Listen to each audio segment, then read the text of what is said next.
한 주 기업 뉴스 리뷰 주간 기업 기상도입니다.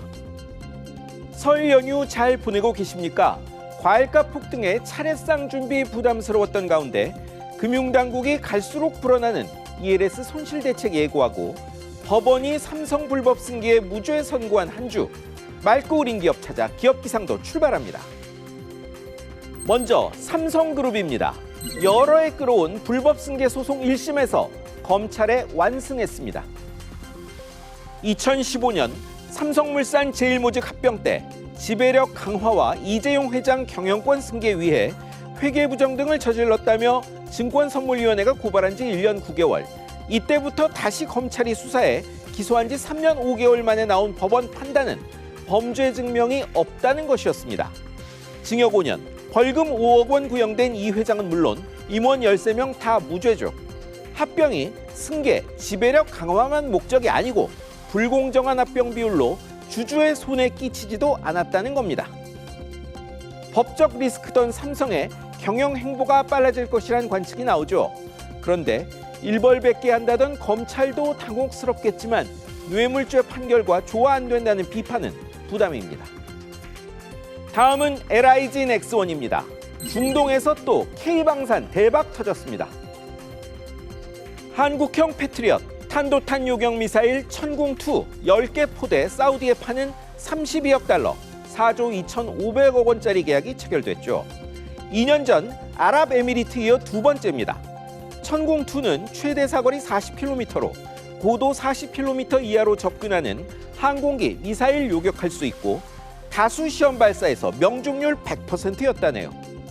레이더 만드는 한화 시스템, 발사대 만드는 한화 에어로스페이스도 호재 당사자입니다. K방산 러브콜이 늘면서 각국의 주목도가 더 높아지는 것 같습니다. 이제 흐린 기업입니다. 하림그룹으로 시작합니다. HMM 인수 통한 재계 13위 도약이 실패했습니다. 6조 4천억 원 써내 세계 8위, 국내 1위 해운사 HMM 우선협상자 된 뒤 1월 하순 끝났어야 할 산업은행, 해양진흥공사와의 협상이 몇 개 쟁점 탓에 지난 6일로 미뤄졌는데요. 그날 자정 협상 결렬됐습니다. 사는 보유 영구채 주식 전환 유예 요구는 하림이 철회했지만 참여 사모펀드에 지분 매각 제한 기간 안 두거나 줄여달라는 요구가 거부된 겁니다. 해운업황은 악화하고 세계 해운동맹 체제는 재편 중입니다. 단기간 내 재매각 힘들다는 이야기죠. 다음은 LG에너지솔루션입니다. 실적에 비해 성과급 적다고 직원들이 반발한다는 소식이 있었습니다. 게임이나 아이돌 가수 팬들이 활용하던 트럭 전광판 시위가 굴지 대기업에 등장했습니다. 경영 목표 명확하게, 성과 보상 공정하게 이런 문구 담은 트럭인데요. 이 회사 직원들이 미국의 인플레이션 감축법상 받은 세액공제를 회사 이익에서 빼고 성과급 산정했다며 시위 나선 겁니다.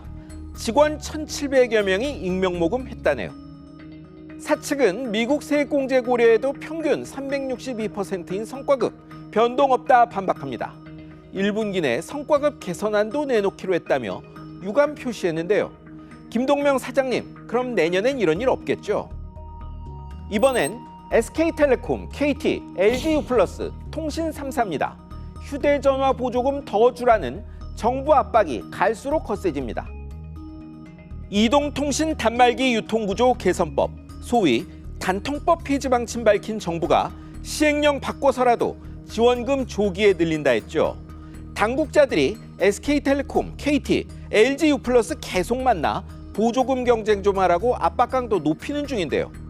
LG 시작으로 삼성 신작 갤럭시 S24 지원금이 최대 50만 원까지 늘었습니다. 유통 쪽에서 주는 15%는 덤이죠. 기계값이 훨씬 싸긴 했지만 10년 전 단통법 없을 때는 공짜 단말기 많았죠. 그간 지원금 경쟁 없어 돈 굳었던 통신사들, 정부 압박에 돈 좀 풀어야 할 판입니다. 마지막은 현대제철입니다. 산업재해에 매우 민감한 이때 연휴 직전 큰 산재 터졌습니다. 지난 6일 이 회사 인천공장 폐수처리조 찌꺼기 제거하던 하청업체 직원 1명이 숨지고 현대 직원 1명 포함한 6명이 의식장애, 호흡곤란으로 병원 실려갔습니다. 현대제철은 재작년 당진 공장 사망 사고로 대기업 중 첫 중대재해처벌법 검찰 송치된 데 이어 작년에도 사망 사고 터졌는데요. 법 적용 대상이 50인 미만까지 확대돼 하청업체도 조사 못 피합니다. 유해가스와 질식 탓으로 추정되는데 고용노동부는 엄중 조치 공언했습니다. 환기나 마스크 제공 등 안전수칙 준수 여부가 쟁점입니다. 연휴 뒤에도 부동산 금융 부실, 홍콩발 ELS 거액 손실, 물가 등 풀어야 할 숙제가 산처럼 쌓여 있습니다. 경제의 높은 파고 예정된 갑진년이지만 우리 기업과 국민들이 푸른 용의 기운으로 가뿐히 넘기를 기원합니다. 지금까지 주간 기업 기상도였습니다.